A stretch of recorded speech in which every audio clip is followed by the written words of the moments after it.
Well, hey, y'all, and welcome to the Everyday Truths podcast, where we make faith real and relevant so we can live it out in our everyday lives. My name is Sherri. I'm the creator of Everyday Truths, and today we are continuing on with our Letters to Me series, where guests are coming on and they're writing a letter to themselves in a previous era of life.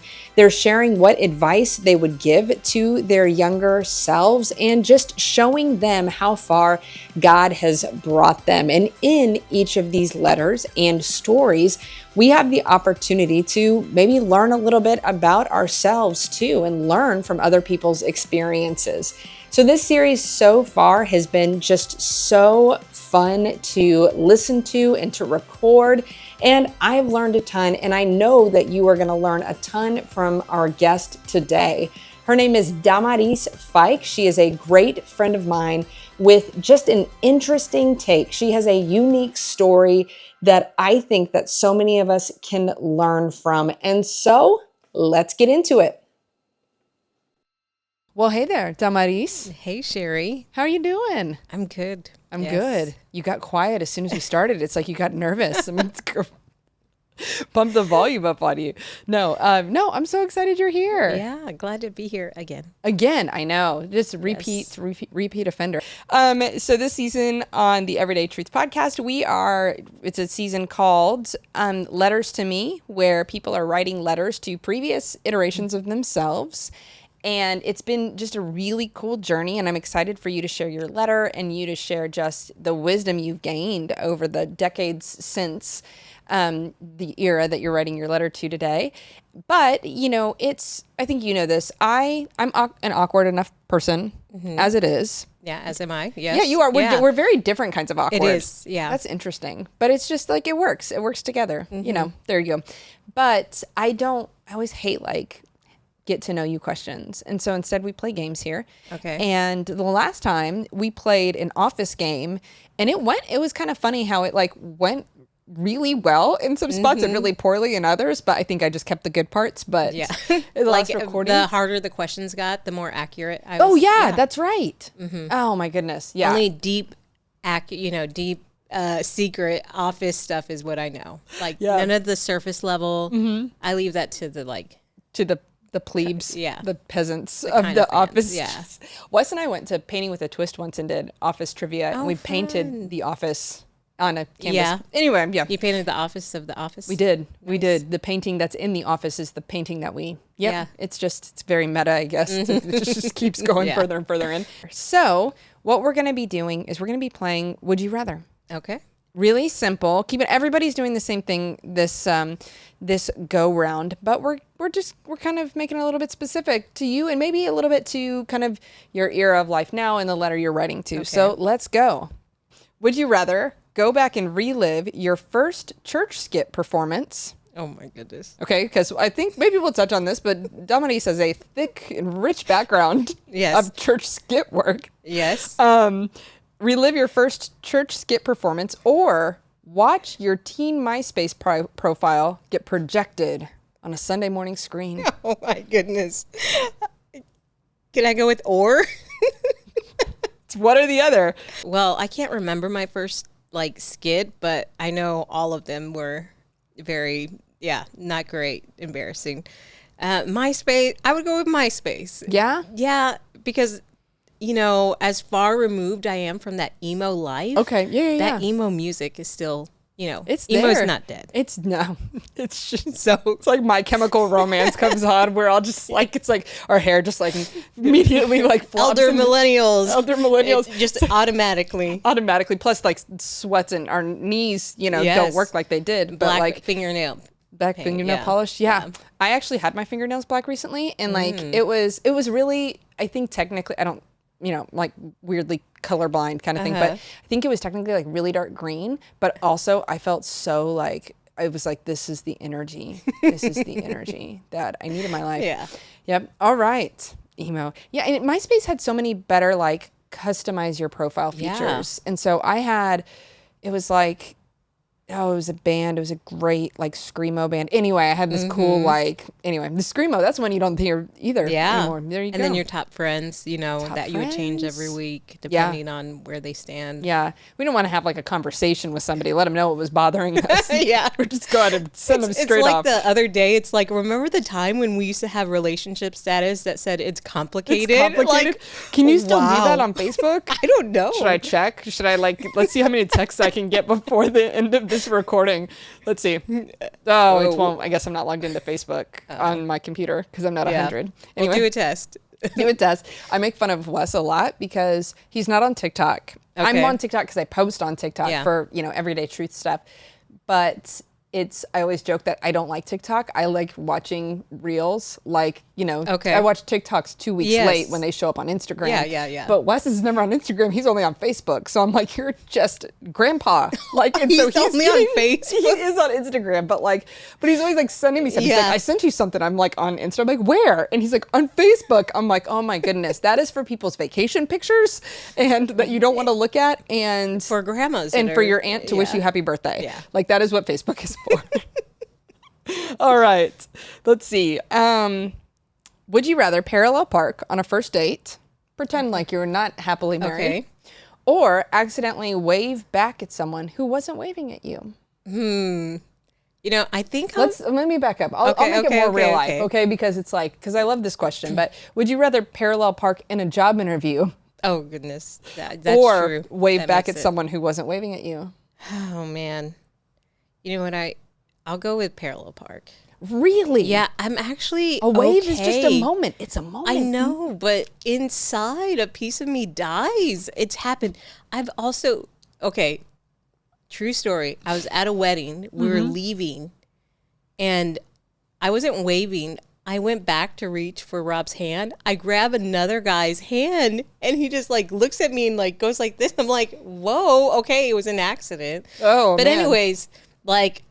So it brings that back, like, oops, It could have been much worse. And parallel parking, like, I can't regular park. Like, if there's cones, I'm going to hit them. Okay. Yeah, it's a thing. But I'm actually good at parallel parking. There you go. Yeah. That downtown life. Just just get in those parking spots. Yes. That's really funny. Now, are there dead bodies while I'm doing it? Maybe. Yeah, but it's a great job interview situation. They know that you'll get the job done. Yeah. Like, no doubt. Yeah. Like, you do what needs to happen. Okay, let's see. Would you rather eat gas station sushi or have your old AIM away messages read aloud at your funeral? Oh, my goodness. Oh, that instant messenger. I texted you earlier as I was making these. I was like, hey, dude, were you on AIM? Like, did you go to your prom? Like, and so it's like I prepped for this moment. I know. Yeah. And I'd even question it. I was like, just answering. Yep. To be fair, it's like questions I would normally ask. Yeah. Though. Be like, hey, man, you remember AIM? And like, but then no context and then never, then no text back. Just just curious, your thoughts. Okay, so it's either reading my AIM away messages at my funeral. Yes. Or you don't have to read them yourself at your funeral. Yeah. Just for context. But that would be my legacy. Like, that would be the last thing people hear of me. Yeah. And what's the other one? Gas station sushi. Oh. I'll go with gas station sushi. You're brave. Yeah. You are. It's just, one time it just hits me. Just a one time. You know what you forget about food poisoning is that you have been poisoned. That's true. And that's probably what leads to the funeral where I get the Both AO. these things are going down one way or the other. You get to decide the order, I guess. Yeah. Well, congratulations. You have won the game of Would You Rather. You did really well. You rathered all of them. Fantastic. Well, Damaris, Fike, Cavazos. You know what? I forever had you in my in my contacts as your maiden name because I knew you before you got married, just barely. Oh, And it was really? in my contacts as your maiden name, and recently it's switched. Like I updated something, and I was like, "Who the heck is this? Like person stealing Damaris's name? Like I know two of them." Like I was like so like impressed with myself. I'm like, look how cultured I am. I know so many Damaris's. And anyway, but yeah, it was still you. So Damaris Fike is awesome. We've known each other for a long time. We worked together for a long time, done lots of ministry, and actually like on purpose get together after we worked together. And so, you know, which that's workplace proximity friends are real friends, but it's like some folks you work to stay connected with, and you're one of those folks for me. Yeah. Even though 100%, we recently had a breakfast together with another friend that I just flat out like slept through. No-showed. Yeah, I no-showed. I had a good reason, but we're just going to say. So I like you medium. I like you as long as I have enough sleep, apparently. I don't know. And things aren't eating at your brain or something. Yeah, I was very, very sick, to be fair. I just didn't give them a heads up. So it was like, anyway, I'm getting tech. Where are you at? And I'm like, asleep. I'm sorry. That's my bad. I felt terrible. But anyway. Next time we'll just show up. What's that? Well, next time we'll just show up. You just show up at my house? Yeah. For like, Wes, make us breakfast.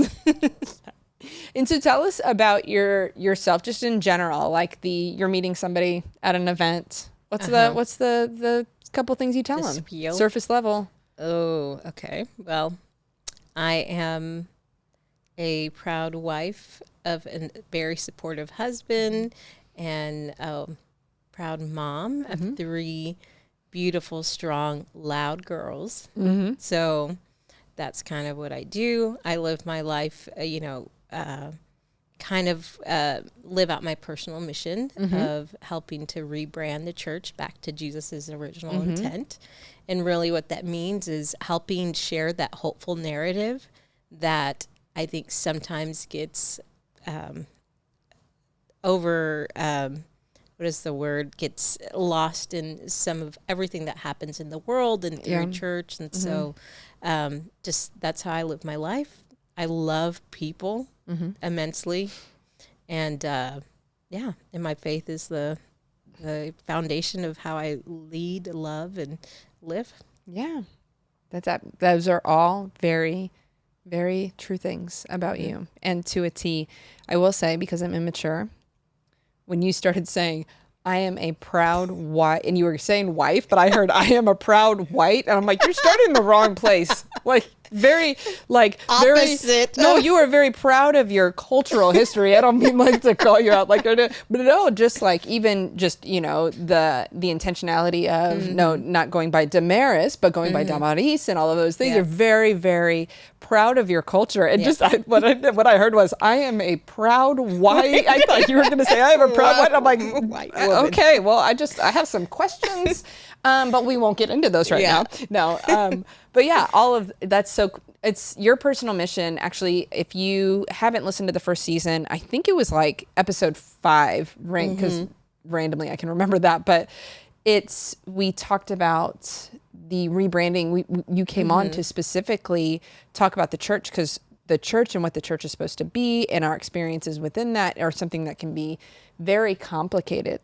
And so we took some time and we tried to uncomplicate church for folks, and your voice was so significant in breaking that down for people, because I think a lot of the times it's easy to mix up what the church is. And so I love your personal mission to rebrand the church back to what Jesus intended, because I think sometimes things can get lost in translation and in the transition over time. And so that was a really great conversation. If you've ever been like, wait, why do I go to church? And what's the purpose of this? And like, if you've ever had questions about things like that, Damaris's episode from season 1, fantastic. Look at that. And so, that was a good spiel. You did a good intro. Like, if somebody asked me that, I'm like, I'm Sherri. That's it. That's all you get from me. All right. So let's kind of back up, and we know who you are now. And so I want to kind of take a look back at the era that you are going to be writing your letter to today. Okay. And we're going to start peeling back the layer. And I talked to a lot of folks when it came to this season. And what's interesting is it was when we were in here recording your episode for the first season that we started having this conversation. Yeah. And I've been just so amazed at what people have picked for like their eras. And it's been really, really beautiful to see how like sometimes immediately like God speaks to them as like this is the era you're going to write this letter to. And you were one of those. It took you 30. And the thing is, you are a very thoughtful person with your words, or I've seen you in so many situations take a step away in difficult circumstances to really think and to pray or to seek wise counsel and things like that. And so you tend to pause and be very thoughtful in your response. And you surprised me because when I mentioned it, you immediately knew. You immediately knew the era that you were going to write to, and it's unique. No one else has even has talked about anything even in this arena. And so I'm excited for you to share this because I don't know, it's not everyone's experience, but I think that it's something that we can all, if we've been on our journey long enough, we can all relate to. Yeah. And if we can't, we probably can. We just aren't looking hard enough. And so, or have experienced it, right? Oh, yes. Yeah. That's fantastic. Yeah. Experienced it from the other side. And so let's look back, and let's start with we're going to call it the put together era, the put together Christian. Yeah. So let's walk back, like draw us a picture of of who you were when you were, the person that you're writing this letter to. Yeah. Yeah. So a young adult, and back up a little bit more. So just some context. Yes, please. I was born into an amazing family. My parents were ministers and pastors of small Latino churches all along the Midwest and Texas. And so I grew up in the church, like sleeping in the church pews, service, in the church anytime there was a service. We had Sunday morning, Sunday night, Tuesday youth, Wednesday prayer, Friday, there was always something. And so that's kind of my, like, part of how I grew up, my culture within this, like, specific, like, Latino Christian pastor's kid kind of culture. And so in my adulthood, in this season, I had gone to a Christian university. Yeah. After a year and a half, I left. It was finances. It was what I now know, like belonging, that I just felt out of place. And so I ended up in San Antonio working for a nonprofit, doing ministry work, like internships, training students to help prepare them for ministry. And that was kind of where I was at. And again, just experiencing everything through my journey through church, and not just my own stuff, but also through the lens of my parents and the things that they experienced and we experienced as a family within that context. Okay. So offer me, so what do you mean? Like you're walking in with a lens. Talk to me about what that lens was, maybe more specifically. Yeah. So I would say, a lot of what the way I viewed my relationship with Jesus, and I don't know if this was like what was necessarily taught, but what I gathered from what I thought my relationship with God was like, it was very transactional in a way. Yeah. Of like, you do this is what you get. And I grew up, and I heard a sermon this past Sunday, and he was talking about the different like gods that we have, like different people. And it was like, I grew up with the angry God of like, he would, condemn you or chastise you anytime you messed up. And so that's what I felt like. I always knew salvation was free and like, it was a gift and what Jesus did on the cross. And I always talked about like, I'm not like these other, denominations that we can work our way into doing good stuff to get to heaven. But I was on the opposite side of like, you have to abstain from the bad to get there. Yeah. So that was kind of my lens. And then like, just as I think this was because of the church, but also culturally, like a lot of what my family went through, like it was hard to find a safe place to heal with, the different things that we went through, whether it was through the church or like experiences there. And so it really, it brought a lot of anger, and I was an angry person and just resentful. Had you experienced like church hurt, just so that folks have some context? Not that we need to get into like the nitty gritty of it, but talk to us just what brought some of that hurt, that brought that lens and that anger. Yeah. So just seeing my parents pastor, I think part of it was just the healing that we needed as a family and not having a safe community to be able to heal. And just for context for folks, because you and I have both worked in ministry, it's like you can be treated like you're not a whole person. Yeah. Where it's you are expected to have your act together all the time, to cross the T's, to dot the I's. Like, you're not allowed to have problems. You have to serve everyone else. Exactly. You're on all the time. You represent something far bigger than yourself. Yeah. And it's so easy to, and I'm not saying your folks did this, but it's like, it's so easy to sacrifice your children on the altar of ministry, but also to sacrifice yourself, your own mental health, your family's health, and that's not just true of, the parents, but the kids. It's like you just learn, because it's such a noble thing to minister and to be there all the time without recognizing that you are just wrecking yourself. And by the time you're finally like, oh my gosh, I'm overwhelmed, or we have this hurt going on, there's very little grace from those who believe that they should have full access to you, that believe that you're there for them to serve them. Like, and then if you're having problems, well, that you must be wrong, bad, or at fault anyway. And so I've watched so many people come out of ministry life, pastors' kids or in ministry, just hurt. Yeah. For all of those reasons. And that's before you even get into the specific circumstances. Yeah. If you're a pastor's kid, you watch people be super critical of your parents. Yeah. Yeah. You watch people say mean things. You watch people, just being involved with ministry I've seen so many people walk out with so much hurt. Yeah. And I think you're right. It's that thing of like, you have to be on all the time. Yes. And there's, in what I felt in that season, I could be wrong. Like, I don't, but I didn't feel like it was safe to find healing and to talk to people about the things that you're struggling with. And then on the other end was just the way my parents were treated in multiple churches, and it just it got ugly, and the political aspect of it, and it just I remember being so angry and just thinking, like, is this it? Like, is this what Jesus intended? Like, because what we were reading and studying, like, in some of the communities, I felt like it didn't reflect that, or at least not for my family. Yeah. Right? It's,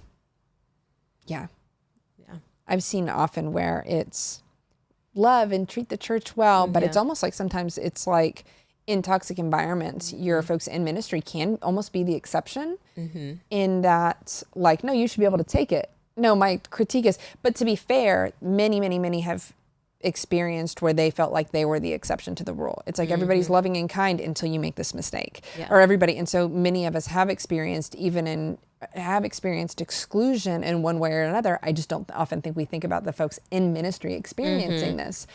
And you and I have both experienced it, and I'm not like trying to throw somebody under the bus or be like, oh, woe is us, but in that way. But no, it's a very, very real thing, and you experienced it as a young person.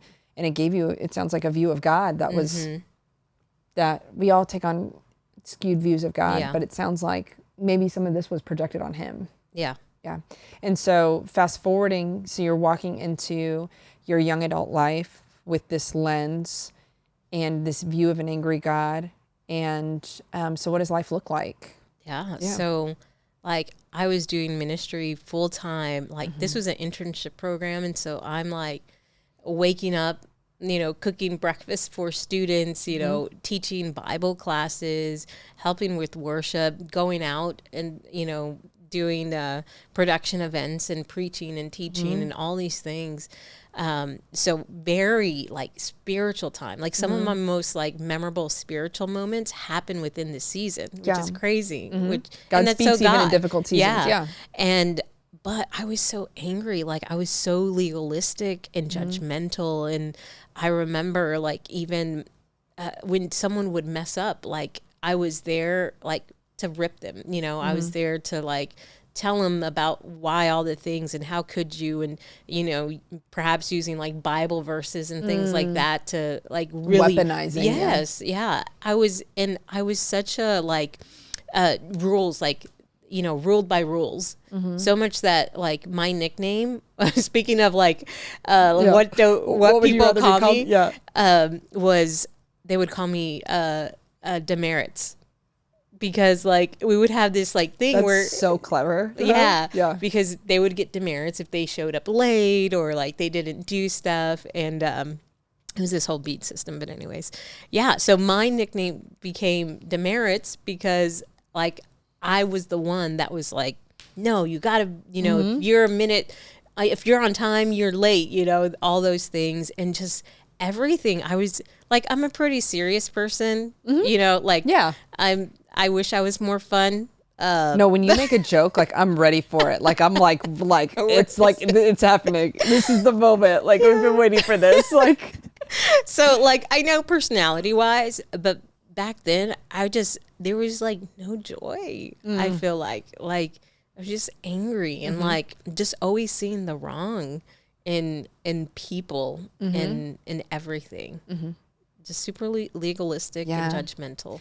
And I can so see, because you were like, I see God as being transactional and having experienced some hurt and things. I can so imagine where you're like, God, I'm just going to do everything right. I'm going to do everything perfect. And then if I can do everything perfect, then I've earned whatever that looks like, this transactional God. And it's so easy to fall into that. But then when we project this transactional nature, and that's not God's economy, but when we project that transactional image onto God, well, then hurt more in so many ways, because you're like, wait, I did everything right. I did everything right. Yeah. God, why didn't you show up? Like, did I miss something? Am I not enough? Am I not good enough? Have I not? And so it can so lead. It's just not a great, it's a difficult life believing that God's transactional, because grace is scandalous. Yeah. And earning stuff makes sense to us. Yeah. But it leads to so much more hurt. Yeah. In our lives. And then how you project that on others. Yes. Like the way I viewed God and, like, my relationship with him, like, I placed that on others, and no one is going to meet the mark of perfection. Yeah. And that's what I expected, though I wasn't, you know, like, why would you want to be around me, you know? And so, like, I was just miserable, I felt like. And though, like, God was doing great things, I'm grateful for that time. And, like, I learned so much, but I was just miserable. Yeah. I'm curious, and this is like, we're going like full blown counselor mode. Yeah. It's a good thing we're not recording this or anything. Yeah. No, but I wonder if any of that was self-sabotage. Of just like, you'd seen the letdown before of putting yourself out there and the vulnerability in that. And you're like, it's like this sabotage of like, nope, I'm going to make the standards too high. I'm going to make it where, like, I know I can't control. Yeah. I can't control what other people are going to do. So I'm going to control the heck out of whatever I can. Yeah. And kind of just like built these walls up around yourself, and, you know, the high horse parade. Yeah. Not really that sexy. I love calling people out from my high horse. Like, I'm like, get off your ivory tower. Like, what are you doing? Do you guys have hay for my horse? Like, it's like, but yeah, no, I can see where it's just, when you've experienced things you can't control, you reach for control. And sorry, I won't go too far down the counselor line, but no, just something to go cry about later. It's no big deal. A breakfast that maybe you'll show up to. Yeah, we'll have a breakfast that I'll show up to. Maybe. I don't know. I'm kind of late night person. Really? Go grab drinks, you know, things like that. So when you were in this phase of life, did faith feel personal to you, or did it just feel like something that you inherited and what was expected of you? Yeah, I think I was on a journey of my own. Yeah. So I know when I went to college right out of high school, there was a professor that was like, hey, you need to develop your own faith, not just what your parents had taught you, or like take on your parents' faith. And I think that was the start of it. Yeah. So in this moment, I think I was in the journey of discovering my own faith. Like I'd believed in Jesus at a young age, got baptized like at 8 years old. And so my belief in Jesus, but my journey of faith and like understanding, it continues to grow, right? Of course. But in that season, like I think I was in the middle of it. Yeah. In discovering something. And so what did you think that God expected from you in that season? Like if you woke up in the morning, like what were God's expectations in your mind? Yeah, my expectation was, what I thought God expected from me was perfection. Like to not sin, to not do anything bad, and like in some ways I felt like to also carry on his judgment, like like in ensuring that other people knew when they missed the mark. Yeah. Yeah. It's almost like I don't know, we may be on very different like algorithms online, but it's like, it feels like there's always somebody, the second somebody wants to talk about grace, it's like there's somebody like waiting to like jump over their shoulder and be like, and truth, like it's like, and what I said was and truth in case, but yeah, it's like as soon as they say grace, it's somebody's ready to jump in and yell and truth. Like it's like as if like, and yes, it is both, but it's almost like as if it's like this leapfrog of like, hey, but don't forget. Yeah. Hey, but, and it's like this, for me, it's like this legalism immediately comes out when somebody is trying to talk about grace and what it is. And this legalism just wants to jump in. Yeah. It's like, yes, those things go together. But, and so it sounds like you were the and truth guy in this season. So this was an angry season. It's kind of, you've talked about that. And so what do you think that the anger was really actually like covering? Because we've talked about like what was on the surface and a little bit of the lens and where that came from. But what do you think that anger was covering up in this season? I think the anger was really the unforgiveness that I had and resentment of like everything my parents had experienced, what we experienced as a family, and kind of that like it and just my view of God, like, and all that unhealed like stuff that was going on in my life. I think I covered it with anger. Yeah. It's easy. Anger's easy. Yeah. It really is. And it's justifiable in so many ways.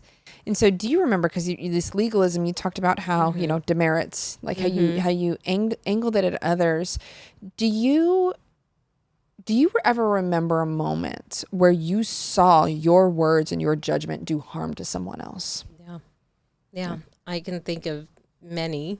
I think one that still plays in my mind and almost haunts me of there was a staff member, a teammate, and they had messed up. Like they did something that was not good. And I remember being called in as one of the leaders in the program, and them sharing with me ahead of time, like what happened. And so we're all going to get together, talk through it, talk about what's going to happen, all those things. I remember walking in with just so much anger, like, and I think I called him like, how stupid. Like I think I remember saying like, how could you be so stupid? And what he did was not great, but it, like, I just, showed so much like judgment, like if I was perfect, and, I remember just seeing the look in his face, and like that broke a relationship, of friendship. And for some reason, it's like there was no grace shown in what you do in the moment of like this judgment and this anger. Like it breaks this ability to show grace after. I don't know how to explain it, but I just remember ripping into him and just going off, and like they had already talked to him. Like he like I could have seen in his face, like, he knew what he did was wrong. And it's like, instead of like showing grace and just like talking to him and saying like, brother, like, let me, how can I, like, this was wrong, but where do we go from here? Yeah. Like, how can I help you? Yeah. Or like something else. But like, I felt in that moment I had to bring down like wrath, like Yeah. I had to like tell him off. And I just remember how it, like, I even felt it afterwards, like just ugly in how I approached the situation. Yeah. And it was there a question of like, is this who I want to be? Yeah. Yeah. I think that was a big moment. Mm-hmm. Yeah. Just in recognizing like, oh, wait. Mm-hmm. And it's so interesting that it's like I'm sure there were interactions that you walked out of where if this was kind of a mindset where you were like, all right, well, we dealt with that. I'm glad that they know the truth. I'm glad, whatever. But it sounds like this was a moment that made you like, it's like, if this was the right thing, this should feel right. Yeah, exactly. And so what really made you start to like really, what started that transition? Yeah. Like what happened as you began to recognize like, wait, this isn't who I want to be? Yeah. So I ended up departing from that program and looking for something else. I think part of it was like I was hurt, right? But also done with ministry. Like I think I needed to heal. And so I took a break, decided to go to, like, I still wanted to be connected to God, but I didn't want to do anything to do with ministry or volunteering or anything like that. So I went to a church where I could hide and like just be another butt in the seat. Like, and so I found a church that was that, like, and but it was so different the way they spoke about grace and the messages, and like it really caused me to think and to really consider that what I had built up was not accurate in a sense. And so I was able to get connected further with that community and saw people live out what a grace-filled life is. And I remember having a conversation with the pastor, and like, and it was crazy because I ended up on staff there, and though like theologically, like I came from, like, it was different, like, and yet they still brought me in. They still allowed me to be on staff, those kind of things, and we were open about those discussions. And I remember one day one of the pastors was talking to me about it, and he had like the cross, right? Like in the image of like, this is you, and the cross is here, and God's over here, and like all these things. And it was in that moment he asked, he's like, is your salvation based on you or Jesus? A question that I had heard multiple times. Like, of course it's Jesus. But something just clicked in that moment where I really fully, intrinsically felt like, okay, yeah, it's not about me. It's about Jesus. And so I think it was that moment. And leading up to it, like just seeing how people lived out that grace, there was like ability to talk about your mess and not be afraid of a retribution or like getting in trouble. Like you could be honest and transparent about the struggles that you were facing. And that was grace lived out. And like something that was missing in my life and my perspective of what grace was. And so, and in that moment with that pastor asking me that question that I may have heard and even asked myself, and asked others, it finally made sense. Yeah. It's like you needed a new context for that. Hearing the question in an environment where you weren't experiencing grace and vulnerability, where it was like, it was, wait, something's wrong. There's damnation versus like, oh my goodness, how can we support? How can we? And so it's grace being taught in a grace environment are two very different things. And grace is taught I think at any church that you're going to walk into, the word grace is going to get used. It can be defined a little bit differently everywhere. Yeah. But when you are in an environment where you truly see grace being shown, you see vulnerability, you see people coming alongside each other, you see things beyond being told how wrong you are. Yeah. It's so difficult to grasp, and it can feel so outrageously scandalous if you've never been in that environment. And I think that it's like almost like you walked in with a lens that you were like, there was two very different lenses in a world where you would have been asked that before, in the world that you were in now, in the world that you were like, in what God was showing to you in this season. And I wonder if it took these two sides of this coin. It's almost like it took one extreme for you to be able to see the other. Yeah. And, I don't think God doesn't always God isn't the cause of like the difficult things in our lives always, but he can absolutely use them. Yeah. And just seeing just the impact that you've had. I love that you could take these moments and just, and turn them into something beautiful in your story. Yeah. And I think I can see where it's had an impact on how you treat and love others, and the way that your story has such a great impact, the way that you listen. I can't imagine this person who would walk in and like go after someone, because you're so thoughtful and you listen so well and you see people where they are. And even when others want to come in and be judgmental or things like that, you're kind of somebody who will pump the brakes. Not that like truth isn't a part of it, but you'll pump the brakes, and you're one of the first people to bring to the center of the conversation the fact that this is a person we're talking about, not a problem. And this drastic shift, I can see how God used these experiences in your life to make you somebody who, honestly, just fights so that's not people's experiences. And that is just a testament to what God can do, and a testament to your humility to listen and let him. Yeah. And that's incredible. I think I would have doubled down. Yeah. I can't say that I would have like learned the lesson in quotation marks. I think that it would have been so easy to double down. And it is so incredibly impressive isn't the right word, but just it's awe-worthy, just the humility that you showed to go, oh, wait, maybe I had this wrong. Yeah. Maybe God, what you have for me and what you have for others is different than what I've learned. Maybe God, you aren't angry like what I've experienced. And I don't think everyone has the opportunity to get a new God lens. Yeah. And I think you did. And you have not taken it for granted. Yeah. Yeah. Yeah. Certainly not.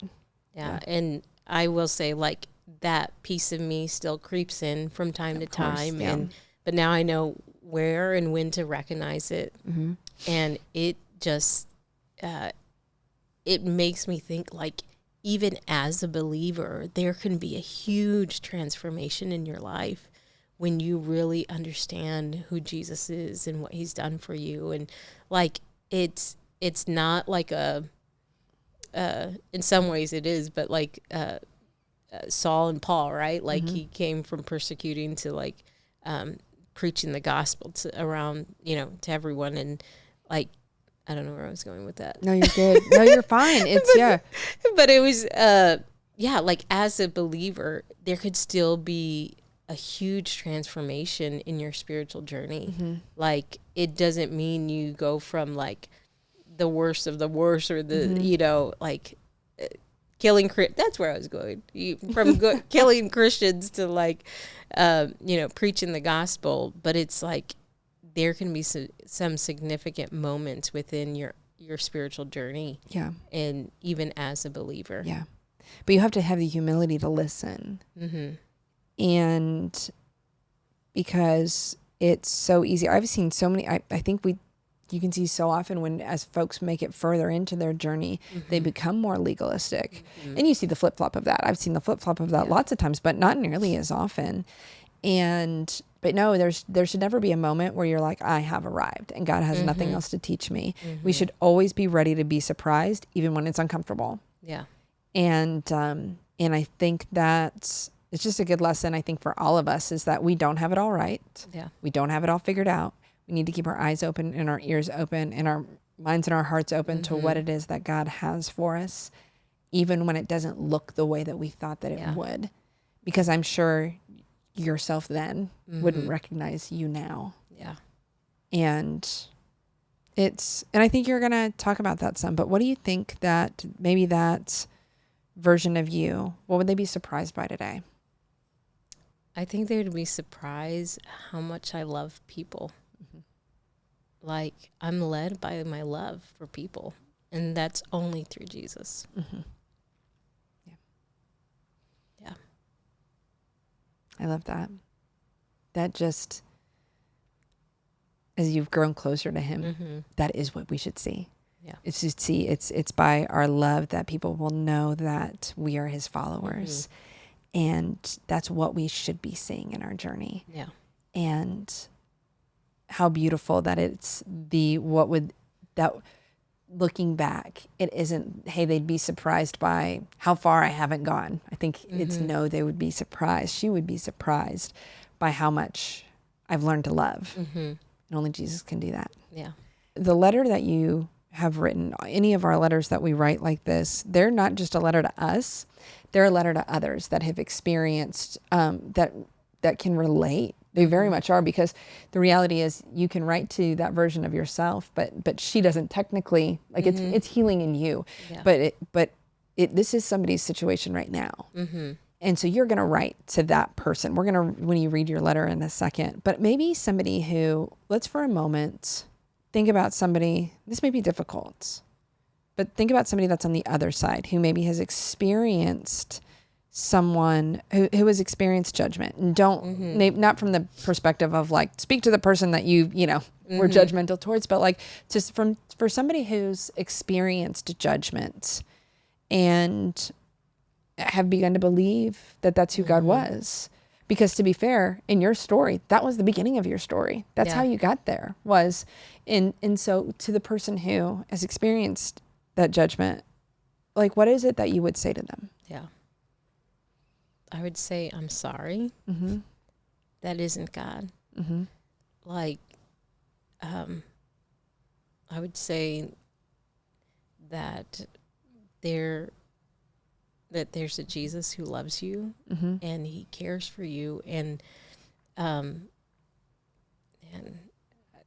mean, like, I just want to hug the person, right? And just say, let me walk with you during this time, or find someone who can walk with you. Yeah.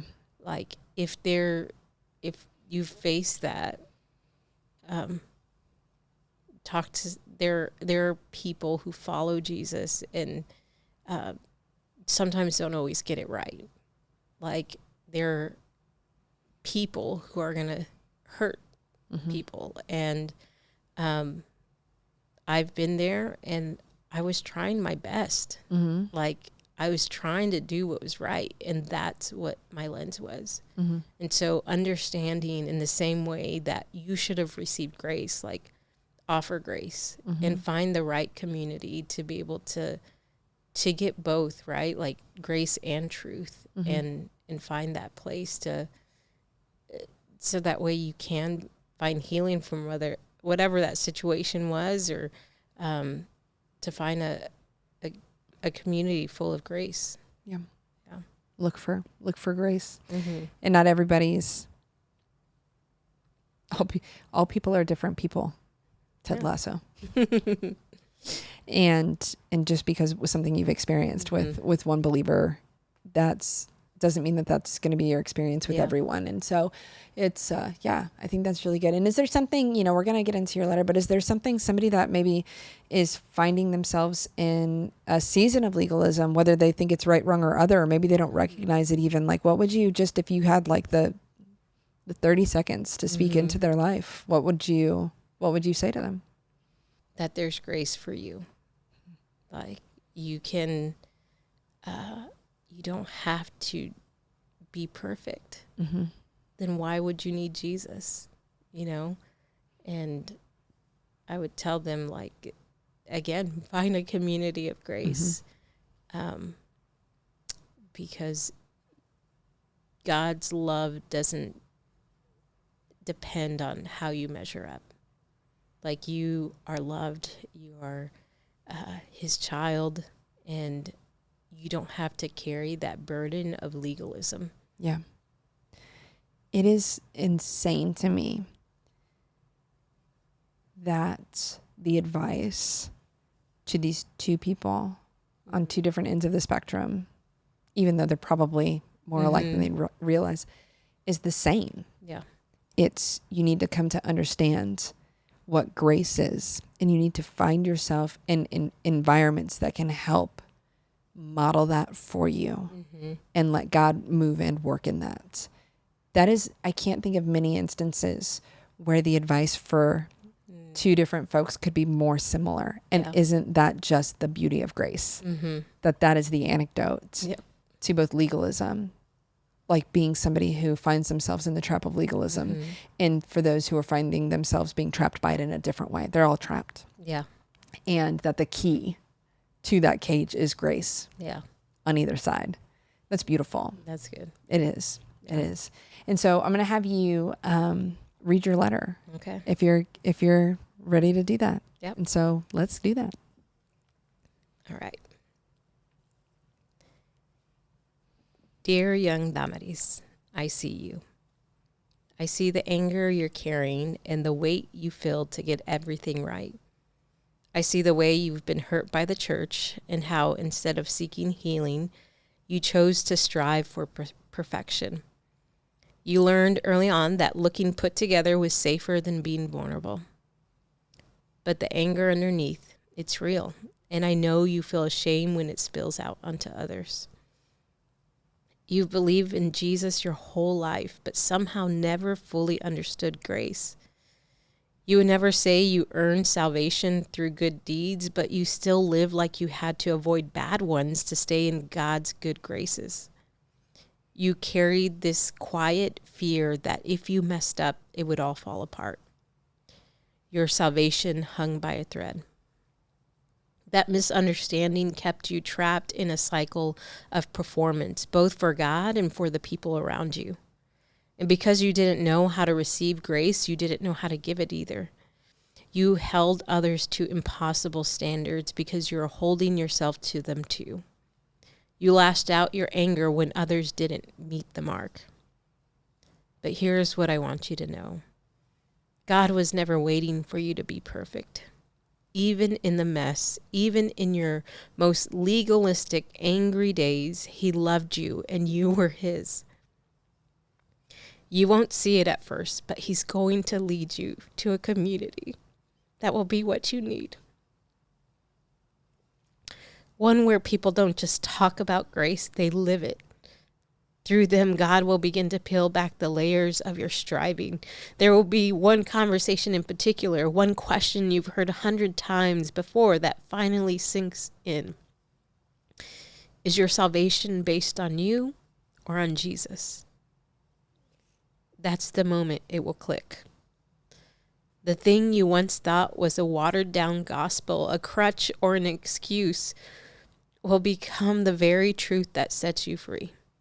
Grace, real, unearned, undeserved, transformational grace. And once you really know it, you'll never be the same. You'll stop needing to be perfect. You'll stop keeping score. You'll learn to forgive yourself and others. You'll stop trying to prove your worth and instead live from a place of love. And Damaris, you're going to love so big. There will be days when your love feels like a burden to carry, when caring deeply will stretch you. But that burden will be nothing compared to the one grace already lifted. God will entrust you to love your husband and your 3 strong, beautiful girls. And no, you won't always get it right, but his grace will be enough. The girl who thought it all depended on her is becoming a woman who walks in freedom, in truth. Hold on, mija. The healing is coming. And when it does, it will not just change you, it will define you. With all my love, Damaris.